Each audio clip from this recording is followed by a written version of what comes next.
Maps बने हैं उन सभी में अफ्रीका का गलत मैप दिखाया जाता है। अफ्रीका कॉन्टिनेंट का जो रियल साइज है उसके कंपैरिजन में इस कॉन्टिनेंट को बहुत छोटा दिखाया जाता है। अफ्रीका के गलत मैप का चलन आज से नहीं बल्कि सदियों से चला आ रहा है। जब पहली बार अफ्रीका का मैप बनाया गया तो इस देश में कई झीलें, नदियां और शहर दिखाए गए थे।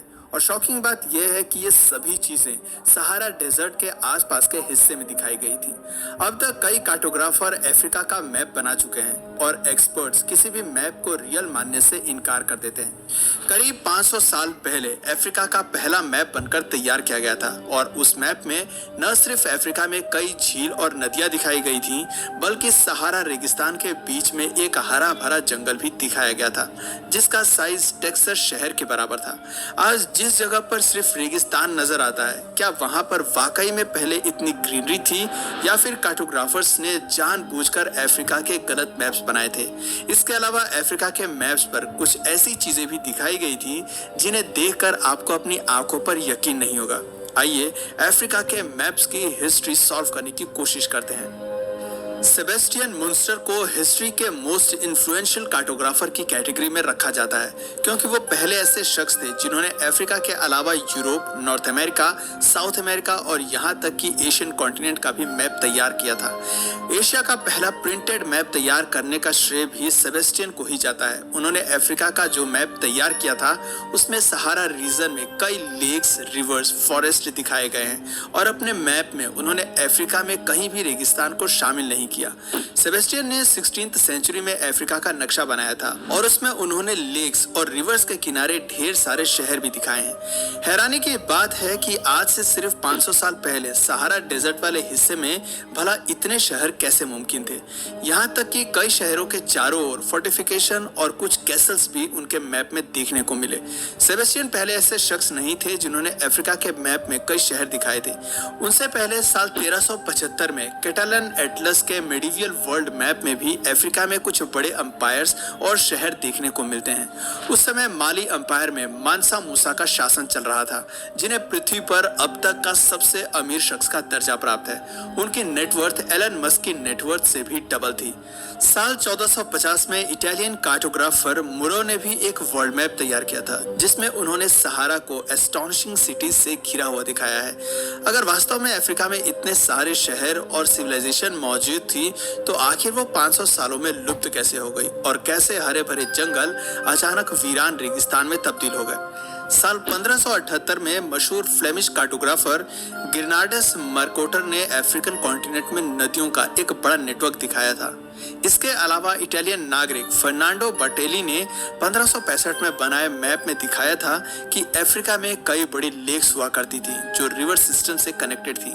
1507 में German cartographer Martin words Müller ने अपने मैप में सहारा रेगिस्तान के आसपास बड़ी आबादी वाले शहर दिखाए थे और साथ ही रिवर और लेक सिस्टम भी उन्होंने पूरे कॉन्टिनेंट में दिखाए थे। और इस तरह के ढेर सारे विंटेज अफ्रीकन मैप मिल जाएंगे जिनमें कुछ इसी प्रकार के दावे किए गए हैं। यकीनन ये सब कोई इत्तेफाक या गलती नहीं है, इन सभी मैप्स में किसी तरह का कनेक्शन जरूर रहा होगा। यहाँ पर एक ध्यान देने वाली बात यह है कि हम इन सभी मैप्स के सही होने का दावा नहीं कर रहे हैं और न ही हम इस बात की पुष्टि कर रहे हैं कि 500-600 साल पहले अफ्रीका में रेगिस्तान की बजाय बहुत ज्यादा ग्रीनरी रही होगी। लेकिन फिर भी ये सभी मैप्स बताना क्या चाहते हैं? कुछ एक्सपर्ट्स की माने तो ये सभी मैप्स अफ्रीका की लॉस्ट एंशिएंट सिविलाइजेशन को दर्शा रहे हैं। आज मॉडर्न साइंस और टेक्नोलॉजी की मदद से साइंटिस्ट ये पता लगा चुके हैं कि अफ्रीका जैसा आज नजर आता है ये हमेशा से ही वैसा नहीं था।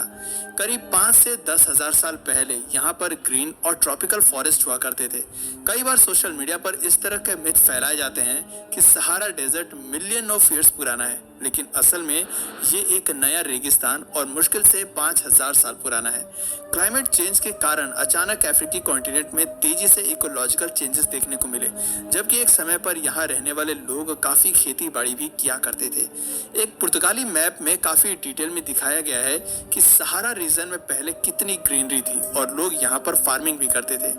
अगर इन सभी बातों से भी आपको ज्यादा हैरानी नहीं हुई तो एक और रोमांचक जानकारी आपके साथ शेयर करता हूँ।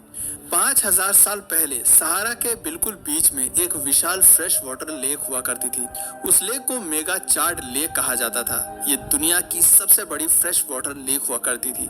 आज के समय में वर्ल्ड की largest fresh water lake America की लेक सुपीरियर है, जिसका टोटल एरिया 82,100 स्क्वायर किलोमीटर है, जबकि अफ्रीका की लेक चार्ड का एरिया 1.5 लाख स्क्वायर किलोमीटर से भी ज्यादा था। लेकिन समय के साथ ये लेक तेजी से सूखती चली गई। आज इस लेक का टोटल एरिया सिर्फ 17,000 स्क्वायर किलोमीटर ही रह गया है। पिछले 5,000 सालों में ही चार्ड लेक का 90% एरिया डिसअपियर हो चुका है। और जिस तरह से अफ्रीका में पानी की किल्लत देखने को मिलती है, उसे देखते हुए आने वाले कुछ सालों में चार्ड लेक पूरी तरह से सूख सकती है।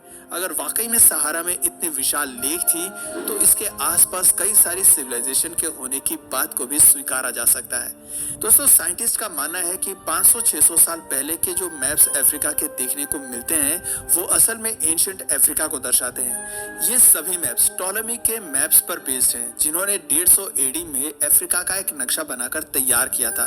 करीब 2000 साल पहले शायद अफ्रीका में ठीक ठाक रिवर सिस्टम रहा होगा, और वही जानकारी generation to generation pass on होती रही, और उसी के आधार पर मानकर सभी कार्टोग्राफर ने अफ्रीका के मैप्स तैयार किए होंगे।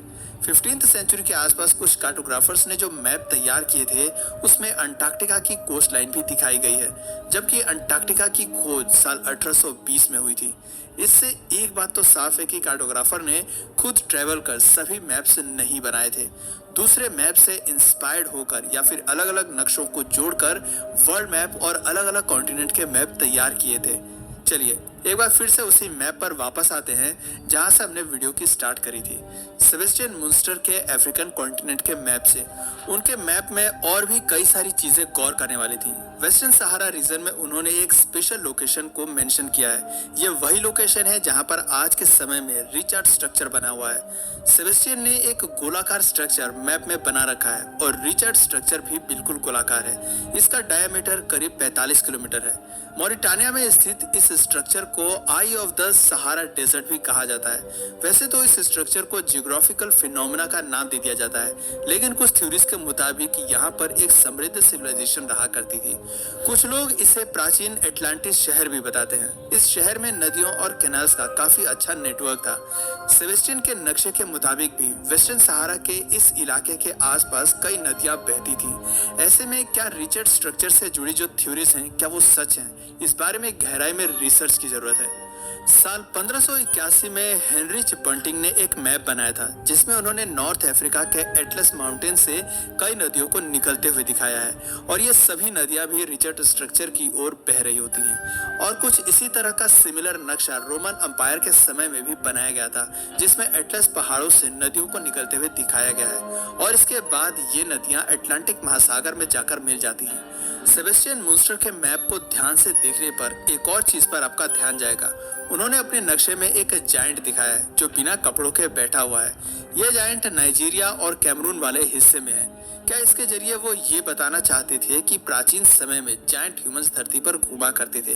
क्योंकि इससे रिलेटेड भी ढेर सारी थ्योरीज मौजूद हैं, लेकिन फिलहाल सेबेस्टियन के मैप को जायंट से जोड़कर नहीं देखा जा सकता। हिस्टोरियंस और कुछ एक्सपर्ट्स के मुताबिक विशाल एलिफेंट के स्केलेटन लोगों को मिले होंगे, और उन्हें इस बात की जानकारी नहीं होगी कि इतनी बड़ी खोपड़ी किसकी होगी।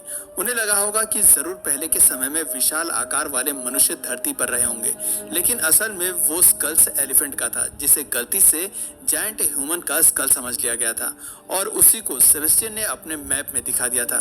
इसी तरह की कुछ गलतफहमी और मिस इंटरप्रिटेशन के कारण शायद हिस्ट्री में कुछ गलतियां हुई होंगी, और वो गलतियां समय के साथ साथ अन्य लोग एडॉप्ट करते रहे होंगे, और एक समय पर उन गलतियों को लोगों ने सच मानना ही शुरू कर दिया। खैर, ये तो सब उस दौर की बातें हैं जब हमारे पास किसी भी तरह के एडवांस टूल्स या टेक्नोलॉजी नहीं थी।